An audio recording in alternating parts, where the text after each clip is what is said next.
Good day everyone and welcome to No Risk No Farm. My name is Leo Risk and today we have a little project ahead of us. The hay fields are growing pretty fast and the other day I pulled out this haybine out of its winter storage and brought it here to the yard so we can quickly go over it and do some maintenance, and I would like to take you along for that. It has some little areas where it needs a little bit more attention, and I'll talk about that a bit later.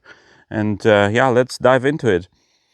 This is MacDon 5010, 14 feet haybine, and the idea is of a haybine, in case somebody doesn't know, it cuts with a sickle on the bottom, and it has an auger here in the center which brings the hay together, and behind the auger there is a pair of crimping rolls which squeeze the hay and condition it. That helps the hay to dry and or to dry quicker, I should say. And yeah, especially for alfalfa it's very helpful because the stems are pretty thick, and as soon as the hay runs through this conditioner, it breaks open the stems and the moisture can evaporate easier. I never thought I will use a level to maintain such a machine, but it's necessary because in this beam there is a hydraulic reservoir, and it needs to be level before I go and check it. So the recommendation is to put a level here on top and then adjust the height of the beam to make it level, and then go and check the dipstick on the other end. So that's the first step I will do.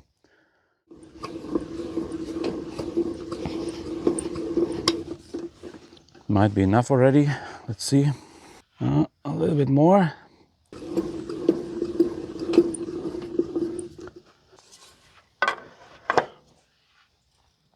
A little bit more yet.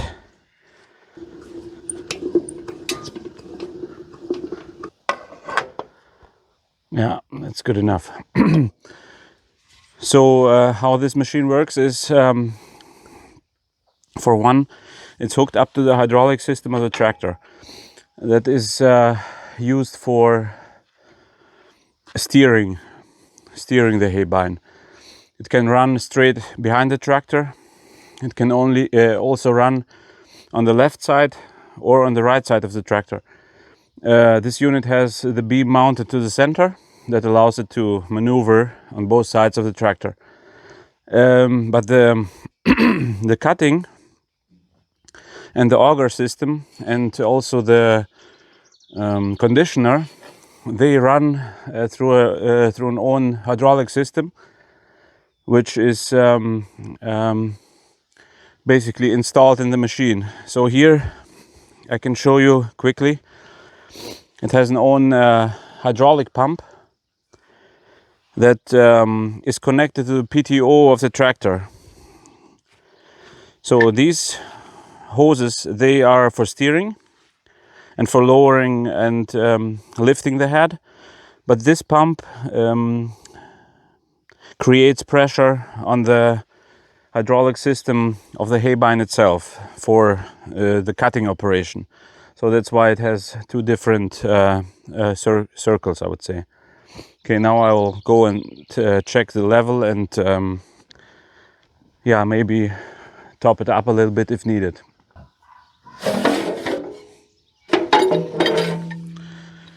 I need this little wrench here to unscrew the cap on top of the oil reservoir.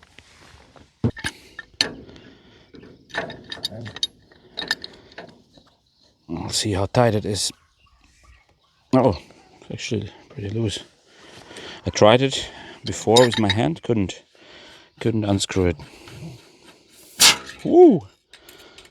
It's pressurized. Okay. Now let's see.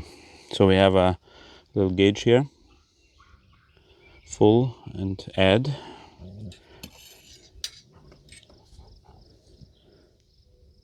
It's full. It's good. So we don't need to add anything here, which tells me that the hydraulic system is pretty good and doesn't need too much attention from my end here. Now that we know that the hydraulic system is intact, I'll go and grab the tractor and then we can hook it up.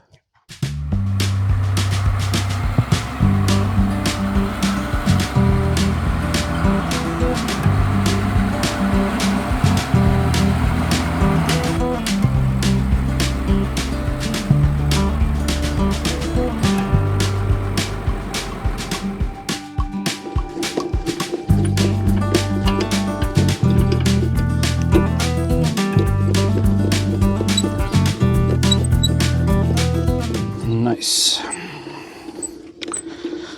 So you see here, this whole thing is a hitch extension.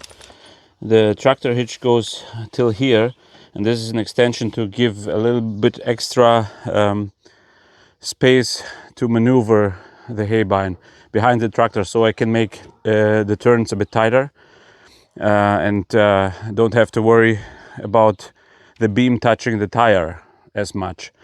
I mean, there is still a chance, but then you would have to go really wild to actually touch it. Okay, now this one is in place, secure it with a pin here, and then always make sure that the chain is not hanging too low so that it doesn't get entangled with the hay. One little detail I noticed, this haybine has a neat place to store this leg while harvesting, so it's not in the way. Can put it nicely here and have it out of your way for the operation itself, like this. So now it's time to connect the hydraulic pump to the PTO. This is pretty heavy.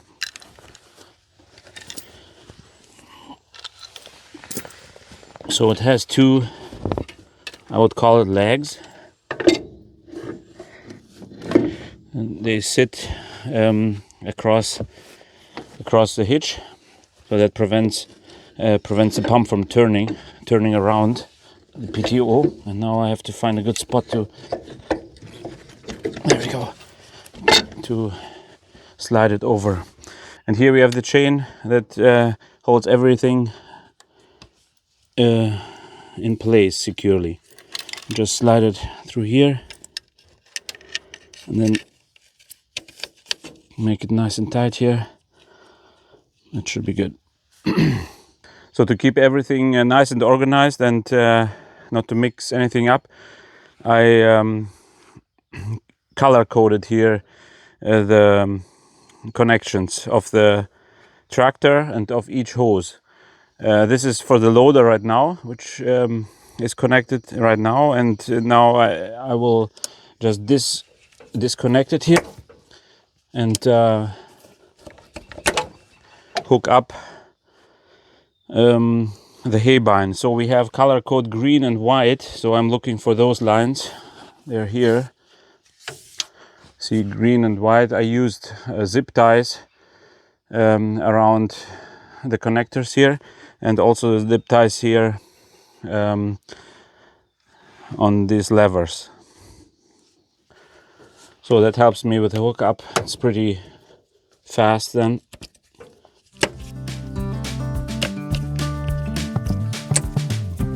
Like this. Same thing here.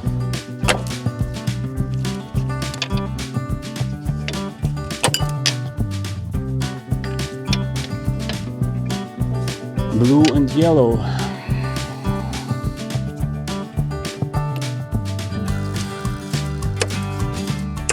Okay, my main concern is one of the knives here at the very corner.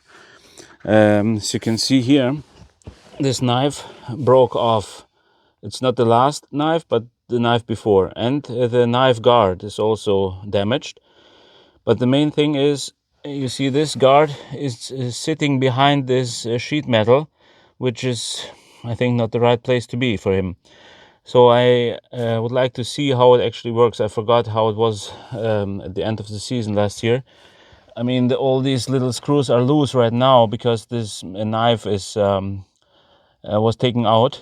But now, I don't know. I have to check it. I will run the tractor quickly and do a quick test run to see how it behaves here.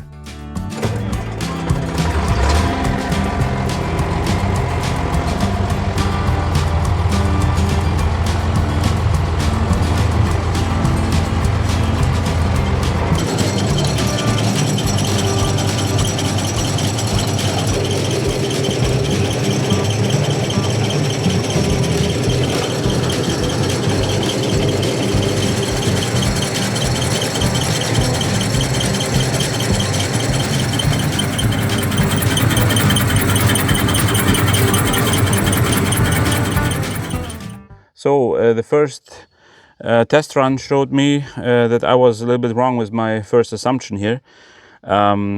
This is a wobble box, and if you see it here, this arm basically moves left and right, and the actual knife bar is attached to it right here, so that the knife is on this side is correct. The only thing that is not in the right place is the guard, the knife guard.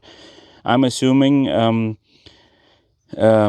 we hit a stone last time, and it was kind of, the guard was bent and broken. The one side we can see on the other side is broken off, and this one was kind of bent behind the sheet metal. So my solution is I will just unscrew it and replace it with a new one, and that should be in the right place on that side of the sheet. I think that will fix the problem, and at the same time I will install a new knife in the spot there. Okay, let's dive into that and see how that goes. I brought a bunch of tools here with my trailer just in case I need them, and look at the hitch, how it's holding up. For those of you who didn't see this video, we modified this hitch here, and now it's holding up pretty good. I'm happy with the result. It's still doing a great job. This is Farm Life Deluxe, just laying on the ground and screwing here. Yeah, the challenge here is that this bolt actually holds the glider, which is underneath, holds it in place as well. So we'll see how that goes. Now that I'm looking here onto this whole situation, even my second assumption might be wrong, because this guard here is not bent. In order to be on the other side, if it was before here, it would have to be bent, but it's not. So I'm assuming it's sitting in the right spot. I only need to replace this one missing knife here. It's a really tight space here on this side and on that side. It's hard to come by with a wrench. And yeah, but we finally managed it. Now the knife is sort of stuck there. The very first knife, it's kind of a half knife. And I figured now that we are on it, I double checked it and it seems to be pretty dull. I would like to replace it as well while we're working here in this corner. I think we will not do much more today. It's getting dark already. Continue tomorrow maybe. Let's see how it goes. It's been a couple of days since we were working on the Haybine, and it turned out to be more difficult than anticipated. The one knife here, which is at the very corner of the hay sickle, was really hard to get out. And yeah, finally we managed it. And now I'm here at the dealership to pick up a new section, and yeah, we have to reinstall it later and get the thing going and start cutting. We just came home from the dealership, and I just want to quickly show you what I brought home here. A couple of those guards, they will be needed during the hay season for sure. We have quite a few rocks in the fields here and there. And then I brought a box of brand new knives. And interesting enough, the corner sections on the left and right hand side, they changed the design for it. These are the new ones here. They are completely dull. They're not sharpened at all. And the guy at the dealership explained it to me that this actually causes less issues while cutting.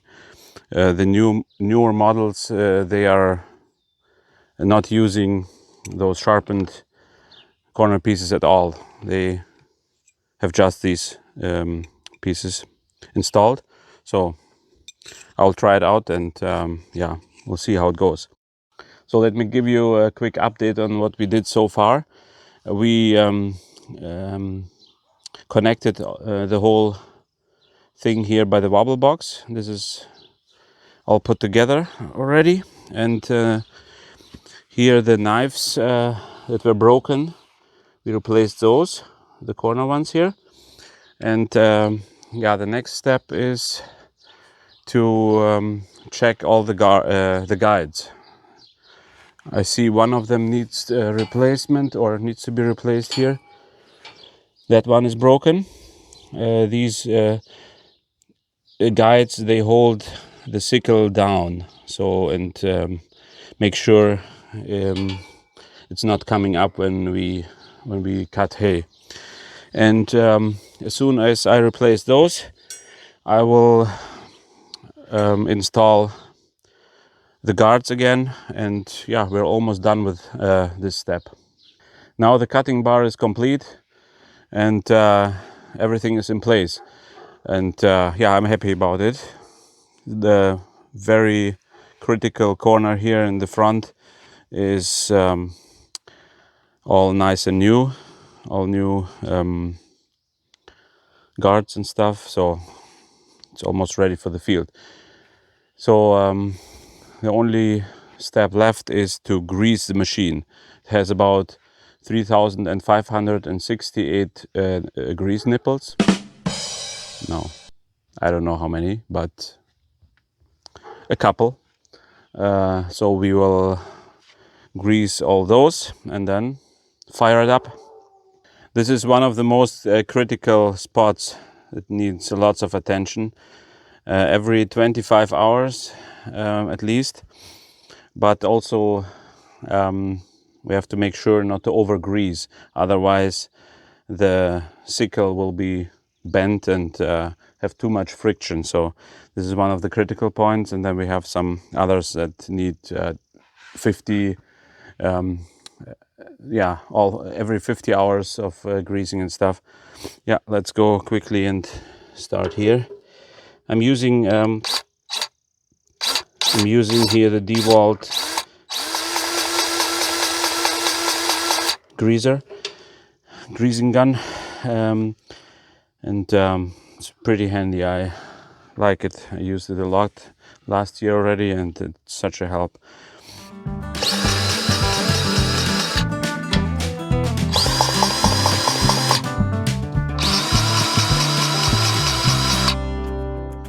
Here I am at the roll universals. These are the most critical parts in the machine. They transfer the force from the drive to the rollers, and yeah, they need to be greased every 10 hours.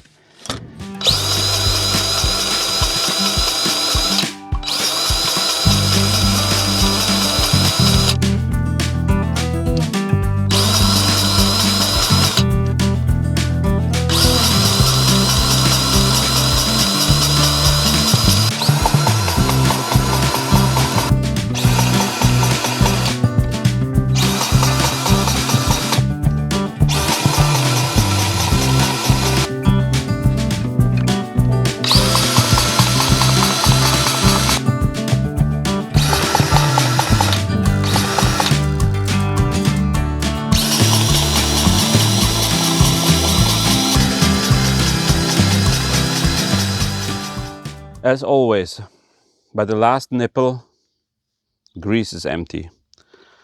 Yeah, so, but I'm happy that it's actually very easy to replace those grease thingies here. That's basically it. There it is. Last nipple. I guess I have to bleed it first. Yep. Oh, there was an air pocket.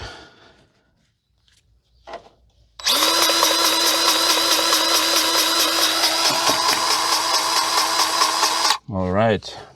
That was the last one. That's a good feeling to know that all the necessary maintenance steps are done. And now I will go and fire the tractor up and give it a test run.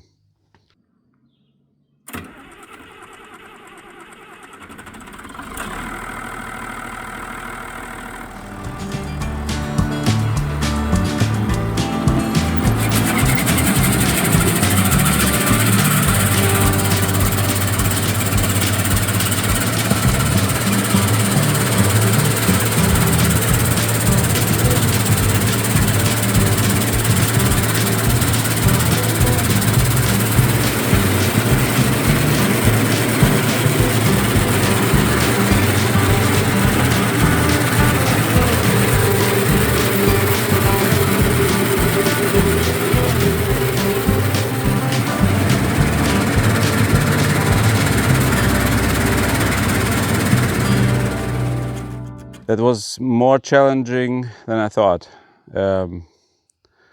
Initially, I thought just spending maybe an hour or two to go through every important part, but as always in life, right? Something comes up and then you have to deal with it. So at the end, it took us,